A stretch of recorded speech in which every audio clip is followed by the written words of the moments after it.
Hello and welcome along to Not Another Sports Pod, episode 13 with myself, David, and Mr. Oliver Wilson. Is that like a kombucha, Ollie? Yeah, mate. Gut Mate, health. if I did that, you'd be on me for being like a woke this and that, and you'd be like, I cannot tell you how Ollie would never let me get away with sipping kombucha on pod. Well, it's not a pear kombucha. Let's put it that way, Windsor. So we've dodged that bullet at least. No. I once walked into a fruit and veg shop in Buenos Aires, picked up a pear, and Ollie just thought it was the wokest thing ever. And since we've been discussing why a pear is the wokest fruit, Ollie, I was on a 3 hour bus today, this morning, and I did a very rare thing. I actually listened to like three or four like football pods, which I never really do. Or I tried to listen to them, but there were so many ads coming up me selling this and that and Airbnb this and Fiverr and ExpressVPN. There's no ads on Not Another Sports Pod. Not yet, anyway. I was So gonna say I want to I dive want that to change. To be honest, I quite like that advertising revenue. I thought AG1, the poison that is AG1, and all the rest of it. Let's dive there into goes the that good stuff, Ollie. sponsorship. Jesus. Okay. Wing clip before we even get going. This man, you're gonna take us down like the Titanic at this rate. Don't worry, Bartlett's probably got our back with Huel down the line. Beauty. Ollie, let's reflect on one of the best Premier League games, probably in recent years, with Manchester City 2, Arsenal 2. It was one of the best in recent years because it was basically a play within a play. It was like three football matches within one football match, and that's when the Premier League really, I think, comes to life. It was the Premier League at its absolute apex in so many ways. Game starts off, it's kind of all Manchester City. I thought, Jesus, they're gonna steamroller Arsenal here. The Arsenal comeback end of first half, then the second half, which is just this absolutely surreal attack versus defense, low block, low block, lower block, lower block, lower block, and then City pinching, equalising goal. One of the best Premier League games in recent years, no doubt about it. And we can pick things apart in it. I just want to start with one thing actually about Mikel Arteta. It is always said that a team plays in a reflection of the manager's personality, right? Is this Arsenal team too emotional, Ollie? Because Arteta's emotions are so close to the surface. And he's obviously agitated Man City, but the way he talks pre-post match, the way he behaves in the technical area, his emotions are so at the surface. And that's, I think, completely reflected not just by Arsenal players, but also by Arsenal fans. And I actually think, in a really odd way, Arsenal have become. I don't really mind them. I'm neutral around, but they've become quite unlikable, I think, to some people. Like, quite a lot of people wanted Manchester City. Manchester City with 115 charges looming over them wanted Manchester City to win that. And I just wondered, like, do you think Arsenal have become unlikable? And do you think Arteta's emotion is too much? Two big ones early on for you. Definitely not, particularly when it comes to this weekend. If you're looking at the broader spectrum, maybe you could argue that Arteta wears his heart on his sleeve too much, lets his emotions get too ahead of him. I think when it comes to this game, the importance of this game, I mean, Dave, we've been talking about this game for 2 podcasts prior. We've been building this game up for 2 weeks as a potential title decider. And I saw the same level of emotion from Mikel Arteta that I saw from the other dugout with Pep Guardiola. I mean, when that Arsenal goal goes in from Calafiori, Guardiola's breaking the dugout. He's so angry with the fact that He can get away with it. But He can get why? away with it because he's won so much, Ollie. So it doesn't mean that he's not still able to let those emotions run wild and go over the top slightly in the same way it did perhaps with Arteta. And that's where you had all the problems on both dugouts at the end of the game, because both managers were wearing their hearts on their sleeve and letting their emotions kind of get the better of them throughout the 90 minutes of this one. And I don't mind that at all. I don't see that necessarily as a negative either. I know you can sometimes say that maybe if a side's too emotional, that means they're not going to be as cutthroat and just down to business. And I think you see that level of cutthroatness in Manchester City with the way that Erling Haaland scored that opening goal. I mean, he doesn't look at anything around him. It's just pure drive and motivation. And he is like a goal-scoring robot, as we've touched on before. There's nothing's going to stop him in those sorts of situations. But I don't think the emotion is a bad thing to have either with a footballing side, particularly when you're chasing down someone like Manchester City, because you sometimes need that emotion to propel you to bigger and better things, to claw you back into games. I mean, you wouldn't be bemoaning the emotion of Arsenal players right now if they'd held on. And let's face it, 7 minutes of stoppage time. We had 7 minutes of stoppage time. You could argue, and there will be Arsenal fans and Arsenal players that will argue this, that the game was done and dusted and they should have instead had those 3 points. They let it slip at the last moment, that last lapse in concentration. But if they come away with all 3 points after being down to 10 men for the whole of that second half and weathering that storm, you'd have said the emotion has driven them through. That's why they were putting their body in the way of everything. That's why they were so compact, so organised defensively this weekend to just hold out the endless barrage of that Manchester City attack. And they were so close to getting it done. They've dropped points in 2 games, Ollie, right? And in those 2 games, they've had a player sent off, right? They've had Declan Rice sent off for kicking the ball away, which was very debatable, which we debated on Not Another Sports Pod.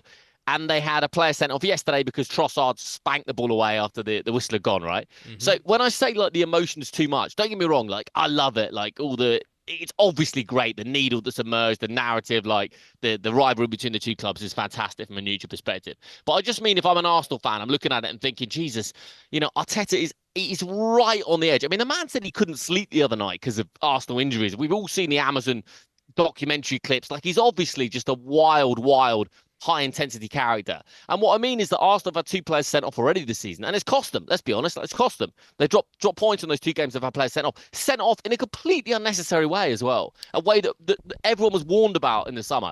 I don't know, like I just think Arteta is...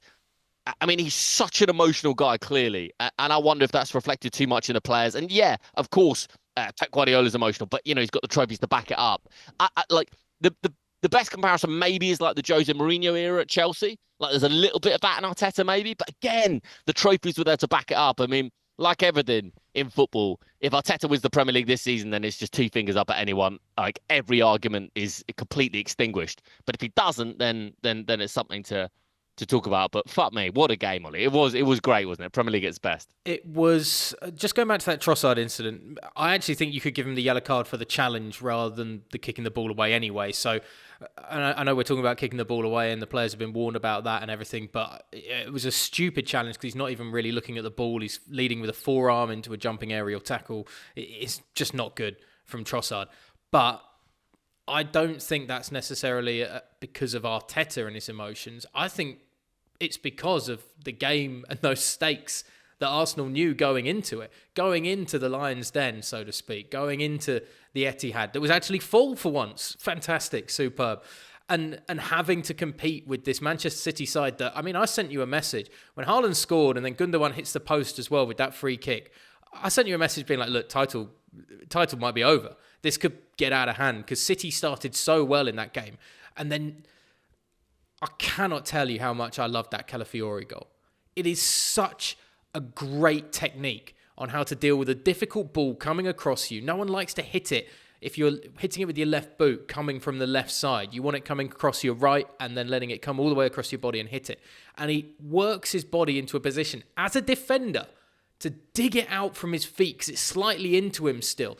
Moves his body position slightly just to open up and allow him to sweep it across to that far corner. And it bends away perfectly from the goalkeeper. It's an outrageously good finish from a defender. It's a wonderful way for him to mark his first start for Arsenal and make an impression in the biggest moment, in the biggest game of the season so far, and maybe what will be the standout game of this Premier League season. And then however the season... Well, and then to get the advantage in this game with the second goal, and suddenly Arsenal are staring down this kind of what looked like it was going to be a pretty demonic day for them in terms of falling behind early, the intense atmosphere that was at the Etihad. And I think that's where the emotion comes in from suddenly, because I don't necessarily think Arsenal were expecting to be in that position, coming back so quickly from 1-0 down to be 2-1 up and then trying to hold on and being on the road. And that's where Trossard, I think, has just let that like derby intensity almost, because it is becoming a great rivalry, this Man City and Arsenal. And I want to see that emotion just given a little bit of leeway at times, because we've taken that emotion out of a lot of these derby games. Man U, Liverpool is nothing. You know, we've discussed it so many times, players lining up in the tunnel, they're all shaking hands, they're all best friends. I loved the fact that they were at each other at the final whistle in this one, and that Haaland's kind of being so dismissive and almost bullying some of the Arsenal players around at the end of the game and stuff like that. I love that, because this is setting a tone for a proper classic football rivalry if it continues, and if Arsenal can stay with Man City and still push them toe to toe. And I think referees and officials need to allow that emotion and that intensity, just a little bit more of leeway during 90 minutes when these two sides meet, because that's what's going to make these battles great. When we think about the Premier League title race, Ollie, I mean, whoever ends up on top, I think most people would agree there's going to be 4-6 points maximum difference between Arsenal City at the end of the season. And that John Stones goal is so big. But let me ask you this, right? In terms of a moment that may define the title race, which is more important? Rodri getting injured and is apparently ligaments and probably out for the season, or Stones getting that goal and not so much getting a point for City, but taking 2 points away from Arsenal? I mean, which of those two moments do you think in the fullness of the season will go down as, ooh, that was a biggie? Well, it depends if City win the title or not. If they don't win the title, then you'll go, ooh, Rodri out for so long, such an important player for City, an incredible record when he's starting a football game for Man City as well. I think they still haven't lost when he started a game with them. Yeah, which is just mind-boggling, really. So the importance of him, and now if he's out for a number of weeks, maybe months, and they lose the title, you'll look back at that moment and go, that's where the title was decided. If they win it, you'll look at the Stones goal and say, unbelievable. You know, clawing it back, that never say die attitude. Great sides have that ability to get it over the line, to find that extra point, that extra 3 points in the 90th minute of games, in the 95th minute, the 98th minute, whatever. Never give up, never say die attitude. And to be honest, I wouldn't necessarily say that's a reflection on this City side to that extent, because it was non-stop. You'd expect them to be going until the 97th, 98th minute in that game. They're up a man advantage on the team sheet. They didn't let Arsenal out of their own 18-yard box for 90% of that second half, really. It was gutsy from Arteta to play the way that he wanted Arsenal to play in that second half. But City went about it exactly how you'd expect City to do. It was like the war on Troy. You know, Arsenal were camped behind their giant stone walls for what felt like, I'm sure, if you're a defender, 10 years. And eventually, Jack Grealish is like the Odysseus who suddenly just puts it back to the edge of the 18-yard box. A little bit of luck pings around and the City gates suddenly are open. And John Stones is there to rifle it home. And we just need to stop Gary Neville from going, over every good moment.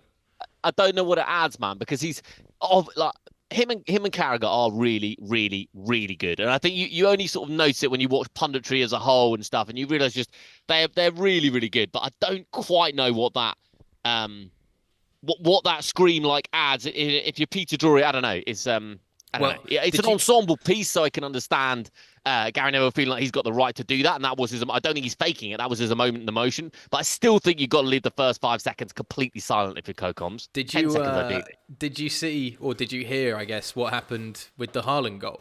Obviously, Drury's talking about the century for Haaland and everything like that. And there's a point where he lets it sit just for a couple of seconds, like any good commentator will do in a big moment. That's a massive game. It's a massive goal so early on. So well taken. And Neville starts, and Drury comes in just as Neville's starting to say something, because Drury's still got more he wants to add. The poetic commentary that Drury can produce, and some people aren't as big a fan of it these days as they were perhaps when he did it, obviously with that goal for Barcelona and Roma in the Champions League. But I just loved the fact that I could see in my mind Drury just with his hand up going, wait. And that's what he's paid to do, Ollie. And it's what he should do. It's what he should do. There's no, whatever you think about Peter Drury, there is almost no other commentator in the world that can do that. That's the point, right? Like maybe like John Champion, I think probably's got the capacity to do it. But I think other commentators would say that, like to talk like that in the moment so consistently. Like I say, it might not be everyone's cup of tea. That's the whole nature of commentary and punditry and etc. But like he's paid the big bucks and he's the number one because like Sky got him in to do that. So then I think. Gary Neville, you've got more than enough time, man. Believe me, Gary Neville, you're on like 19 different outlets at every hour of the day. Like, you've got time. Don't worry about it. But Peter Drury is a commentator. He doesn't have his own podcast. Like, this is his moment. Just give him those 10 seconds. Well, also, it's the... Neville admitted himself when he was talking about the goal, he didn't know how to describe that finish from Haaland. And he said, I didn't know what word to use. Well, this is why, as a co-commentator, you should stay silent. Because you let the commentator deal with the action. And it gives you a moment as a co-commentator to sit and analyse the situation, because that's what we want you to do, is to sit and analyse and then use the correct vocabulary to describe what you're seeing that other people are missing, or talk about the technique that's been used to finish it. So if Neville, rather than jumping in to have his like, oh, what a big kind of moment, or to give his, or something, just actually sits there and goes, let me have a look at this again in my mind's eye and think about this for a moment. It sounds and looks so much better. And Drury controls that broadcast. I mean, I'm so impressed still with him as a broadcaster. Genius, man. Genius. Like Gary Neville last season, he came up with the Chelsea's £1 billion bottle jobs line. And he didn't actually say that straight away, as in the commentator finishes the goal call. Carragher comes in, because they're obviously using two co-coms. Carragher comes in, does his bit.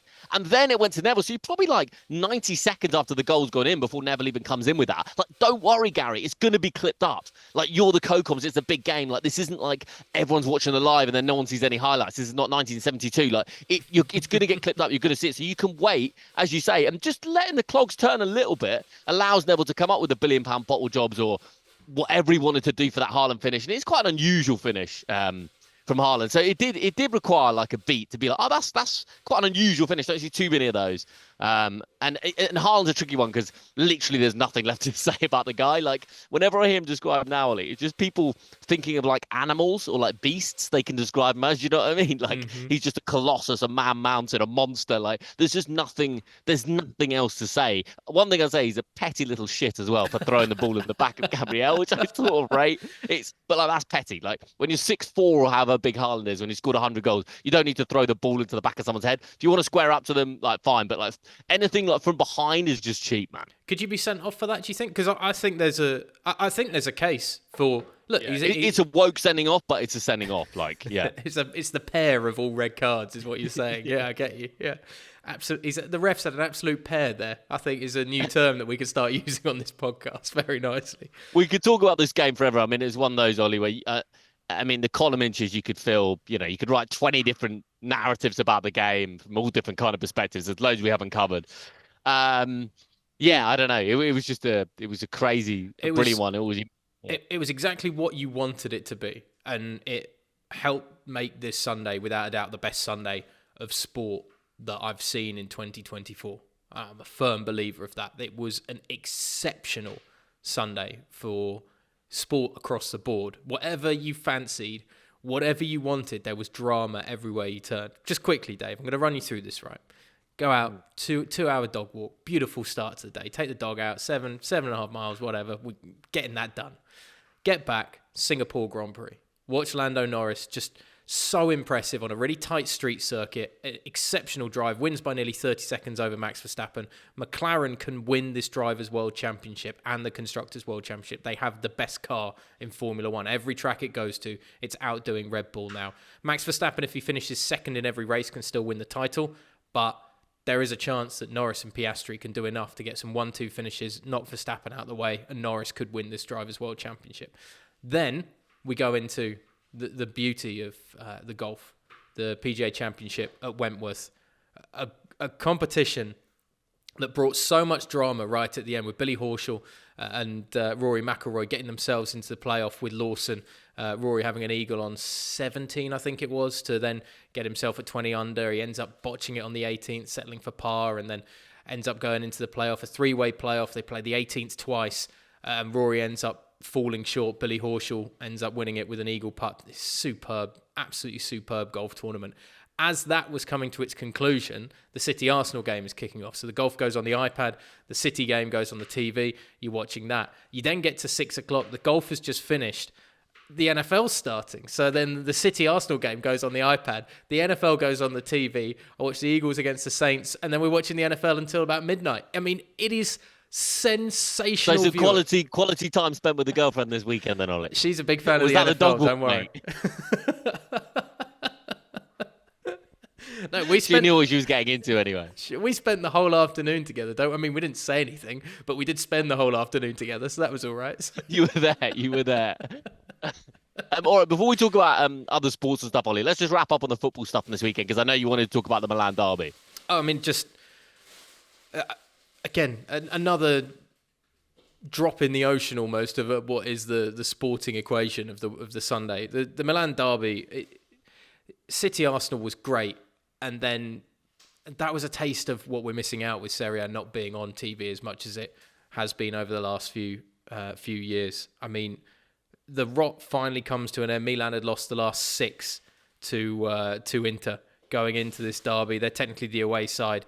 And you have Gabriel, who was brought back from Villarreal last season on loan because Milan had such a defensive injury issue at that point in the middle point of last year. Gabriel comes back in January from Spain, straight into the starting 11. He's a boyhood fan of the Rossoneri. His dad's a 50-year season ticket holder, and he finds a late winner to beat Inter, to knock them off their perch as Milan take the city back for the red and black. I mean, it wasn't the most sensational game of football, but Milan did exactly what they have been doing this year. Score early and then not great. Fonseca, of course, their manager, has been really hot under the collar in terms of maybe... He needed that, right? Yeah. He needed that. Was on the chopping block if they didn't win, was going to get the sack. And it's just that moment to say, hey, let's just be patient. I've spoken to a number of ex-footballers over the last kind of 3 months or so, in the early part of the season and the back end of the summer, who have said it's insane how these managers aren't given time to let their ideas permeate into a team and bear fruit eventually for the labours that they put in trying to change the technical style, change players in what they're used to doing and get them to fit in the game plan that they want to play. And I just wonder if this will give Fonseca enough breathing room and a couple of months now to be able to start to do what he wants to do with Milan with a little less pressure. But it'd be interesting. But it was just, again, they were poor midweek, weren't they, Ollie? Liverpool played well, but you got to San Siro and score 3 goals in the Milan shouldn't be conceding 3 goals at home in the Champions League. They were poor. I know they scored early, but after that, it was all Liverpool. Really was. Because I haven't watched Milan much in kind of recent times, and I was really disappointed by what I saw. But I would expect that because we're talking about the level of finances and quality of player between a Milan side and a Liverpool side. It's just not there. We know how good Rafael Leao is when he wants to be at his best, but he doesn't consistently reach those heights. Christian Pulisic, by the way, has just been an unbelievably good purchase for Milan. He keeps churning out really good performances. He's an absolute leader for the side as well. And he got weirdly treated in the Champions League by TV when the CBS guys were chatting to him, and Henry kind of refused to ask him questions. And it's like, Thierry, have you got a question for him? He just went, no. It's like, oh, okay, fair enough. Henry was weird throughout that whole broadcast. I don't know why. Maybe he's having a bad day at the office, but yeah. But no, it's just a reminder of how good Serie A can be, I think, for me. And the atmosphere in a packed San Siro when those two go head-to-head. It is difficult to beat. Are you going across this year, Ollie, at all? For work or for pleasure, or maybe get a long weekend in there or anything like that? No plans yet. I still, every year, I always look at that stadium and think, Remind me off pod, I wanna link you up with someone who's doing some good stuff out there. Right. Let's talk all sports, Ollie. Do you want to start with the boxing? We had this Saturday leading into the Sunday as well. I almost forgot about Daniel Dubois against Anthony Joshua. What a night that was. You know what? We touched on this last week. I think we sort of previewed it slightly, talking about Anthony Joshua. But I think this is something else that popped into my head whilst watching I didn't watch it live, but I watched the highlights and, read some of the post-fight analysis. But one thing that popped into my head is Anthony Joshua is what, a very fair weather boxing fan like me, he's what a boxer should look like, right? A heavyweight boxer. He's an Adonis of a man. An insane, sculpture. Looks like a Greek god. It's ridiculous. So when you see him, lose and kind of fall down this hierarchy in this kind of messy, defeated, semi-end to his career, let's say. And then I see someone like Andy Ruiz. Do you know what I mean? Or Tyson Fury with the little belly out and the sort of waddling around and the gait's weird and the arms are odd. I think that's why someone like me as a partial boxing fan is hang on, what's this sport about? Do you know what I mean? When you see someone like Anthony Joshua and he's just in his absolute physical prime, and then Fury, I don't know, it doesn't make sense to a non-boxing fan. And no one's actually explained it to me adequately how it's possible to have like a pot belly and still be like heavyweight champion of the world. Well, Ruiz, because he obviously beat Joshua. Fantastic shape, man, by the way.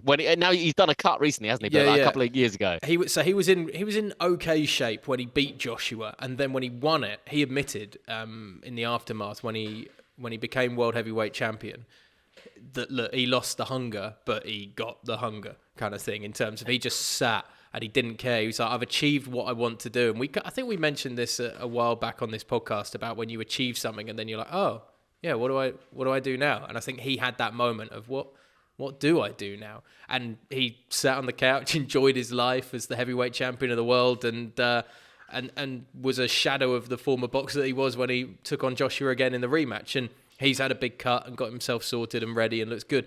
Daniel Dubois, I wouldn't necessarily say is in that same category. Like, he's a big guy, but he carries it well. And you see there's some like chub on top of what is an absolute mountain of a man. And same, we've seen it with Tyson Fury, you know, like he does get into a reasonably good athletic shape, but I also think it's useful to have that much weight behind you. If you've got the muscle underneath and you've got that amount of weight behind you and behind your punches, I mean, woe betide the person that walks into that. I'm not saying Joshua is hindered by the fact that he's not chubby at all. I mean, there is a very good reason one of my ex-girlfriends was very interested in watching every Joshua fight that she could get her hands on, and she's not a boxing fan. So I mean, I understand it. He's a beautiful specimen of a human being. But it doesn't matter in the heavyweight game, because as long as you've got the durability and you've got the power behind those punches, wherever that power comes from, you can win a world heavyweight title. And Daniel Dubois did that in emphatic fashion. I mean, Joshua was on the ropes from the word go in this one, from that first round knockdown that could have easily been a knockout. And then Joshua was hitting the deck so often, looked wobbly up until the fifth round. And it was actually in the fifth that he looked like he got himself back into some sort of kind of, right, I've shaken all those hits off. I'm stable on my feet. Let's go. And then he walks into these two big right hands, and you see the first one that Dubois hits him. Joshua's just started to have a go, and then he gets hit with this first right hand, and he stands up and he puts his hands down because he's completely stunned. And he's just had all of his momentum take away, and he tries to build it back again, and he leaves himself so open for that second right, and it buries him, absolutely buries him. I mean, you must have seen the picture of Joshua's face when he's taking one of the right hands in that, and it looks, it's horrible. It's the horrible part of boxing that you almost don't want to see, but it comes with the territory. His jaw is almost like sideways out of his face. His skin is morphed around his skull because he's been rocked so hard. And I think Joshua is done, to be honest. Like, Tyson... Do you think he thinks he's done, though, Ollie? Outside looking in, everyone says he's done. But what do you think he thinks? He doesn't seem to think that. No, because he's still the face of British boxing, or one of the faces of British boxing, because of his stature and his physique for a large part, because he's a handsome man that looks so good. Under Armour is still going to have him as, like, you know, the big front of their advertising campaigns for when it comes to stuff like gym work and boxing and all that. So he's still got the confidence and the charisma to think that he's going to keep going. He's had too many big losses in big moments, and people said going into this fight he doesn't have the same caliber of boxer on his record that Daniel Dubois has, and Dubois has beaten better opponents going into this and rocked Joshua. I mean, he was barely in that fight, and I loved the fact that Tyson Fury's immediate reaction after that fight, he said, somebody in the crowd, he's just cost me 150 million. Because if Joshua wins that, and it's the world heavyweight title, and they can get a match between he and Fury, that's a big sell, either in Saudi Arabia or at Wembley. But Tyson Fury knows that's a £150 million fight gone. I mean, I've got absolutely no sympathy. We touched on this before, haven't we? But with boxing is one of the few sports where the matches and the fights and the head-to-heads you want to see don't happen. It's probably like the only sport where that happens, and it's absolutely infuriating.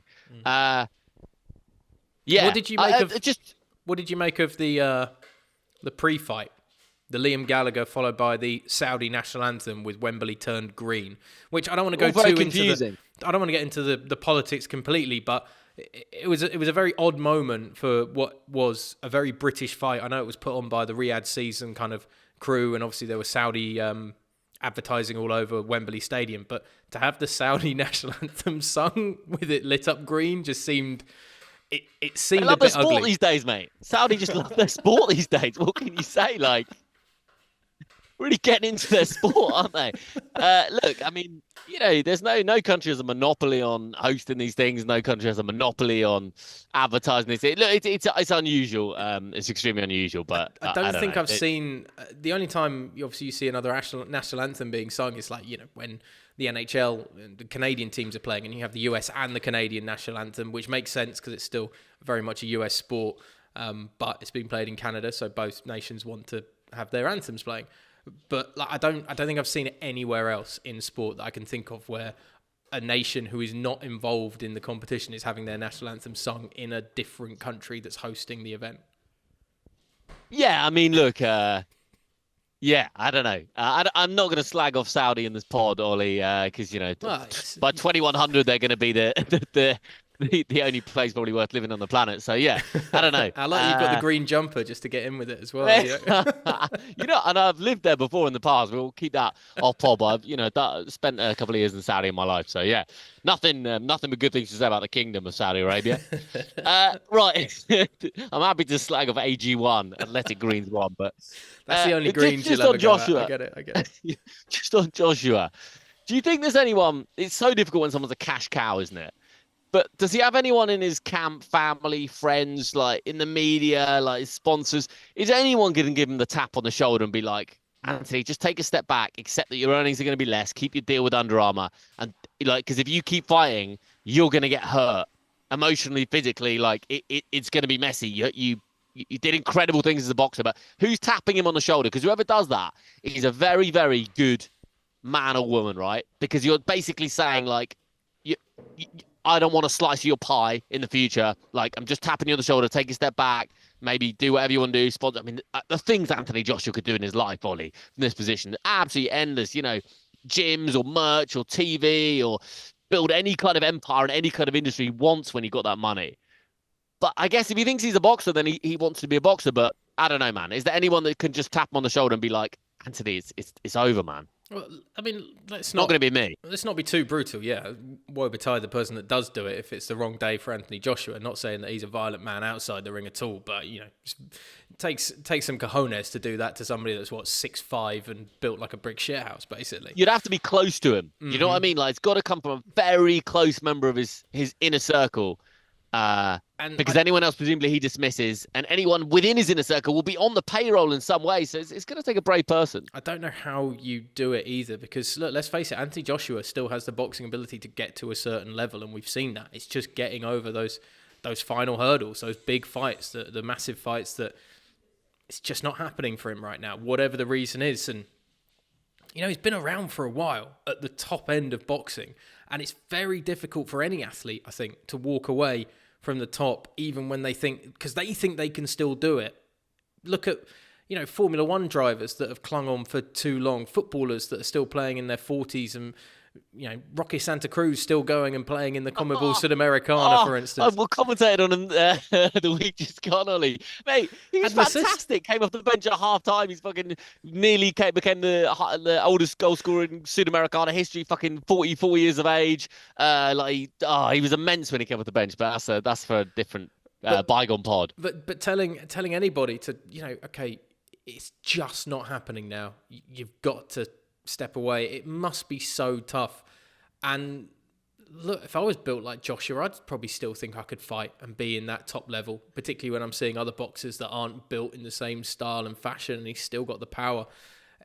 And I genuinely think that some of these fights he's got into, he's just got it wrong tactically with how he's tried to do it. He admitted as much after the Dubois fight that, he went in there and it turned into a shootout, and that wasn't the way he wanted to go. He wanted to technically box Dubois. That was the talk going into this fight, and it just never came to that state. He got clocked early, and it became suddenly a brawl, and he wasn't able to compete in a brawl. So he's probably still got the physical attributes to do it. He just needs somebody. And why? How do you turn that off either when Under Armour still want you? Eddie Hearn's the kind of guy that can, he could promote a fight for... He could promote a schoolyard fight and get a few million riding on it by the end of it and get it on box office somewhere or something. So, they all want to keep the Joshua merry-go-round going because it's a very good, profitable merry-go-round for a lot of people. You just don't want to see Anthony Joshua become one of those heavyweight boxers and one of those fighters that doesn't know where he is in 15 years' time, which is... That's it, man. Every punch to the head, you're nudging the odds of, I've said it before, there's not many 90-year-old heavyweight boxers out there, are there? You know what I mean? It generally ends pretty badly. Yeah, go for it, Ollie. Let's, before we talk about golf, actually, because I want to talk about McIlroy, and I want you to give the context of what happened this weekend, because I was doing some digging on Rory and just reading a few things about him today, Ollie. But yeah, where I'm working in South America, that Ollie works sometimes, our favourite sound engineer, he asked me what I was doing this weekend. He was like, "You're playing golf, right?" And I was like, "That's the wrong guy. You're thinking of Ollie." So he's you're still in his thoughts, by the way, mate. He's like, "You're playing golf, right?" I was like, "Nah, you got the wrong commentator." Wrong one. No. Oh, that's beautiful, man. Well, you have to send my my regards to everybody in the office out there. We'll do. So you want to talk a bit of Rory? Yeah. Just tell everyone what happened this weekend again to Rory. Well, the BMW PGA Championship at Wentworth. It's one of the biggest events that we have in the UK. I didn't realise, by the way, that we have fewer events in England and Northern Ireland because of the tax implications that it has on golfers to play X number of events in this country. It will mean they'd owe a higher rate of tax for playing those events in this country. So every single thing in the world comes back to some kind of like tax avoidance or money. If you just follow everything back, it's just like it's cash at the bottom line. Because I look at it and I'm like, well, we have so many great golf courses in this country, but the European Tour is going around. Obviously, it's going around loads of countries and nations, and that's fantastic. But we have like this event, which is a big Rolex event, the BMW Open, PGA BMW Open, which is one of the biggest on the European Tour for sure. And we have the Open and the Links event at the end of the year as well, up in Scotland. And I said, but why are there so many great golf courses in this country not being used? And I found out it's all tax avoidance, basically, for the golfers. And you get some golfers that won't play in certain competitions because they don't want to then step into a... It's so frustrating, man. It's obviously the tax system is such a nuanced thing, but it just, whenever when anyone says tax the rich, it's like this really cute, well-packaged, morally superior line, and it's great. Like tax the rich, it's a beautiful 3-line delivery. But what it actually means is tax the person that earns a bit more money than me. Like if you earn 50 grand, tax the rich means someone on 100 grand they should be taxed. If you earn 100 grand, you're like the person on 1 million, Jesus, tax them. And if you earn £1 million, then it's like, why isn't Jeff Bezos getting? Do you know what I mean? All tax the rich means is tax the person that's earning a bit more than me. I'm looking forward to Martin Lewis from Money Saving Expert coming on the pod next time out, so we can discuss the financial systems of the sporting world and work out how golfers can make the most of their millions that they're making, and they shouldn't have to pay as much taxes as perhaps they do at this point. No, I mean it's complicated. All right, let's talk Rory. So let's talk Rory. So Rory McIlroy obviously fell short at the Irish Open a week ago. Heartbreaking to not win, obviously, kind of his home tournament, so to speak. And then at Dunbarton Links, a beautiful course that was. No, it wasn't at Dunbarton Links. Anyway, I digress. So we go down to Wentworth, 4 days of some of the best golfers in the world, Rolex Series, huge event on the European Tour, huge event in terms of the points that you can win on the race to Dubai finale as well. And Rory McIlroy is up there in and around contention for the whole weekend. It gets right into I think it was 3 shots off the lead going into the back 9 at Wentworth. And every other time that I see him on that final Sunday, putting on a green, he'll hit a putt, and the close-up shot continually was him over his putter, looking at the camera going, because nothing was quite dropping for him. And eventually, with 3 holes to go, he ends up getting within 2 of the lead, eagles the 17th, which is a par 5, and then on the 18th, he got a bit rogue, hit a nice drive, then tries to get onto the green in 2, came up short, but avoided the water, chip on, and then 2-putt par playoff with Lawson. And then Billy Horschel, who was playing alongside Rory McIlroy, ends up getting a birdie on the final hole. So he ends up on 20 under as well. So we have a 3-player playoff. They play the 18th again. Lawson falls out. Horschel and McIlroy go again down the 18th. And basically, they played the same shots. off the tee, they're very close to each other. They're very close to each other on the green after their second shots. And Rory is just slightly further away. So he putts first, just misses. And Billy Horschel, because he's quite close to where Rory was, gets a perfect look at the line of where his putt needs to go. And he rolls in an eagle to take the victory. Heartbreak again for Rory. It continues this idea of Rory McIlroy can't win in the big moments and win in the clutch, etc. And I've had this discussion with somebody this week. And I've worked it out. I'm pretty sure I said this last week, but maybe not. But Rory McIlroy is very good every single time he steps on a golf course. The difference between Rory winning and losing is the fact that there is somebody that has that 1 or 2 day run of being exceptional. And it's, to put it in a footballing analogy, let's say Arsenal comes second every single year for the next 5 years in the Premier League. You would say that is a very, very good Arsenal side.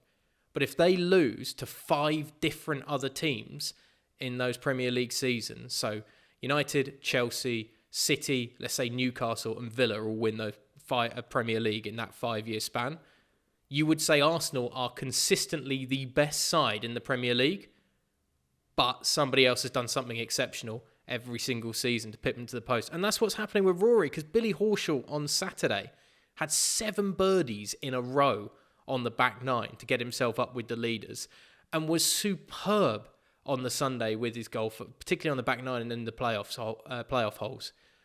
And it was just that little bit better than Rory, and just that little bit better enough. And he's just not getting that moment in those big key tournaments. That's the problem. I love that analogy. I think it's really good, Ollie.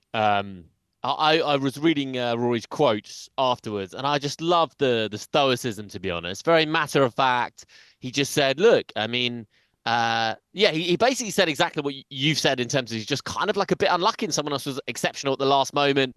And then he says, like, I'm lucky that golf is quite a long career, actually. And, there's another year and there's another year and there's another decade and there's more tournaments, and this has happened now. It doesn't mean it'll happen in the future. And if it does happen again, it happens again. It was very, very...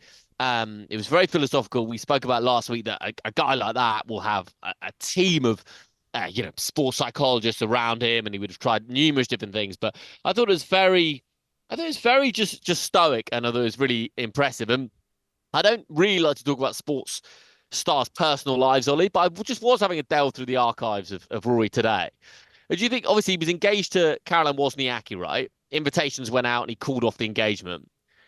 And then he got married recently and then filed for divorce, then withdrew that. I don't know. Is there something in like that kind of indecisiveness in his personal life that potentially comes across at the last in his golf? Or am I stretching there? I have heard some stuff. And I get life's messy, by the way. Life's messy and weird, and the things change. You fall in love and out of love. Like, I get it, but I don't know. I thought that was an interesting. I've heard some stuff about the recent off the course with his relationship that I won't share on the podcast because it's just not the right thing to do. I think it's his personal life and all that, but I will I'll tell you after. But it makes it more understandable if you hear what I've been told by a couple of people that have good sources in various places. But so I don't think that comes into it as much. But what I will say is I think it's good now that Rory has almost become settled with this frustration. I think that's actually a really good place to be, rather than being, it's just not happening again and again. He's looking at this world of golf that, let's face it, for the last 3 years or so, golf has been flipped around all over the place with the introduction of LIV, with the divide line between the PGA and LIV, and how Rory was very much the PGA spokesman for the players and for almost the whole of the PGA at one point. And then the PGA did him dirty, kind of turned on him with them trying to pair up with LIV, and Rory felt very frustrated with that. He left his additional responsibilities on the PGA board. He's now become this very much more calmer, at peace, bit of serenity. He's accepted that LIV is a thing that is going to exist and just wants to see the two tours now being united at some point. He's got his own ventures with this Sim Golf League that he's trying to get up and running, and was put back by 12 months because the base that they were building got destroyed by a hurricane as they were trying to build it. And I think he's just going, look, golf is golf, and I'm going to sort out what I need to sort out with me, and golf will always be there. I am a good enough golfer to be able to compete at this level. And I do think it will come. It has to. It's 11 years now without a major victory for somebody that we thought was going to be the Tiger, the brand new Tiger Woods, so to speak, the European Tiger Woods. And he still kind of is. He is so good and consistently good. And he's walking the Race to Dubai Championship in terms of the point standings. Going into this weekend, he was about 2,000 points ahead of second place, which is like the European Tour's overall arcing kind of grand finale, if you will. So he's going to win the European Tour without a doubt, especially after this weekend coming in second, another juicy point haul to add to his total. So he is still great, and I think we just have to accept greatness will eventually become superior above everything else at some point. And I think he's kind of just waiting for that moment to happen rather than forcing it. Also, this is like a period of his career. Obviously, he had massive success before. It's not like one of the golf memories that is etched into my memory, Ollie, is, and I don't know why we remember bottlers more than others, but like the Jean Van der Velde, where he's like, Carnoustie he was like 4 shots clear or something going into the final 2 holes. And mate, I must have been really young, but I've got an image of me sat on the sofa watching it with my dad, and he's in the water, Van der Velde. And I don't know, like he's got his shoes off. And it's not the same as Rory, obviously. It's a completely different ball game but yeah, the shoes off, he's in the water. And I just remember being like, wow, that's what bottling looks like in sport. It's kind of addictive to watch. That's incredible to watch. It's horrible as well, though, to see somebody in a great position kind of throw it all away. But it's also why we watch sport at the end of the day. I mean, yeah, put it in an even smaller category, but the San Francisco 49ers were like 14, 17 points up on the Los Angeles Rams this weekend, and then blew it all away. Much fancied favourites going into that game as well. And it was just like watching a wall slowly crumbling down. You couldn't take your eyes off it, but it just happened. And when you get stuck in those kind of quicksand moments where you feel it all slipping away, and I'm sure, experienced it at various levels of competition in any sport that you've played at any point in your young or older life, you just can't do anything about it. And you just have to let it happen almost and try and deal with it as best as you can. And yeah, it makes gripping television. It's just not pleasant to watch the older you get, because you think about the kind of mental repercussions for the athlete that it's happening to now, I guess. Let's wrap up with some American sport then, Ollie.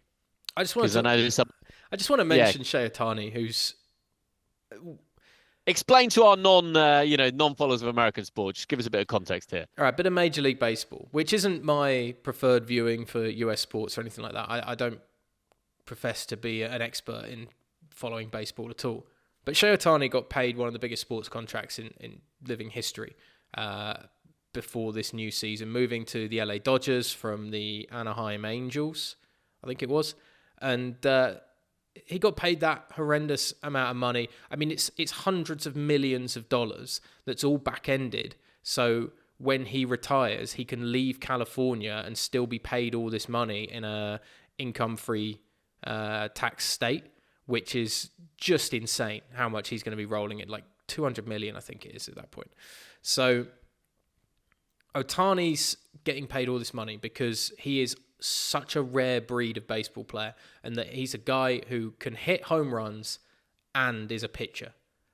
It's not really seen before at this level, being one of the best hitters in the league and being one of the best pitchers in the league has never happened before. So he's already exceptional when it comes to that. Now he's gone and become the first ever player in a single season to have 50 home runs and 50 stolen bases. No one has ever done that, because normally the guys that are hitting big 50 home runs in a year, they're the guys that are like big, juicy, put all the weight into it like a heavyweight boxer and sling it out of the park. Ohtani is lean and mean and fast, strong, definitely strong, but he's got that body of a guy of a pitcher, basically. He has to have that maneuverability. He can't be clunky on the mound, for sure. So for him to have done this and be playing at the level of baseball he's doing, we're talking like a Gretzky, Michael Jordan, greatest of all time type player. And he's doing it on the mound and in the batting box as well. It's incredible. The waiting till the end of his career, presumably all that money then gets stifled away. Stifled, is that a word? Gets like funneled away somewhere and is sat in a bank account and then gets paid to him when he leaves because the state of California has high taxes, but you could like Wyoming or whatever doesn't. So you can go there and then it gets paid to him into a bank account there. That's how it's going to work. Yeah, I believe that. so. He's that's bonkers, isn't it? He's paid bonkers. A certain amount of his salary now right. while he's in California, and then the rest of it is getting. I mean, when this contract was announced and the amount of money that was in it, there's that speech in The Wolf of Wall Street where DiCaprio is talking about like we did this, and was all of this legal? No, it wasn't. And people used AI to talk about the Otani contract and used DiCaprio's voice on that to then. And was this legal? No, it wasn't, because it is so weirdly convoluted the way it's all going to work. And Otani as well has had his, I think his financial advisor or his manager has been done for gambling debts or funneling money away illegally or something like that. I mean, there's been some shady stuff around him. At least the people that are part of Otani's team or were part of Otani's team. So, I mean, there are going to be legs to this story, I'm sure, when it comes to the financial side of it. I think what's great is that no one cares at this point, because what he's doing is genuinely unprecedented. And I just think it's cool to see influential greatness that is going to change sport forever, and particularly a sport. And also someone that like lives up to, when someone's paid that much money, like the expectation is so high, and so to match or surpass what was expected of them is crazy. It doesn't actually often happen. Like normally when you get the 100 million signing or whatever, there's always this like, well, what can you do to possibly justify that? So it's pretty cool to see that. It's also the fact that baseball has so many records because it's been going for so long, decade after decade after decade. Babe Ruth, the greatest hitter of all time, had a better hitting average than anybody else. Yeah, but like pitchers were throwing 60-mile-an-hour fastballs, and Babe Ruth wasn't an athlete. He was a guy with a big beer gut, and Shane Gillis has the great bit talking about, see, this is how we used to talk back when Babe Ruth was here. He can run a 40-yard dash in 7 seconds, fastest man alive out there on the bases. We're not dealing with old school baseball, but we are breaking old school baseball records, and that's so impressive that a guy is pitching 100-mile-an-hour fastballs and hitting 100-mile-an-hour fastballs at the same level. It's incredible.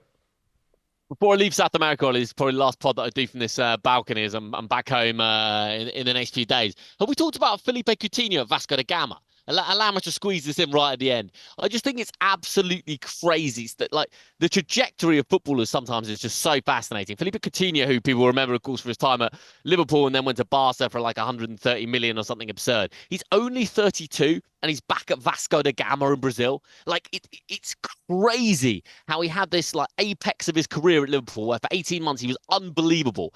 Got sold to Barcelona for one of the biggest transfer fees ever.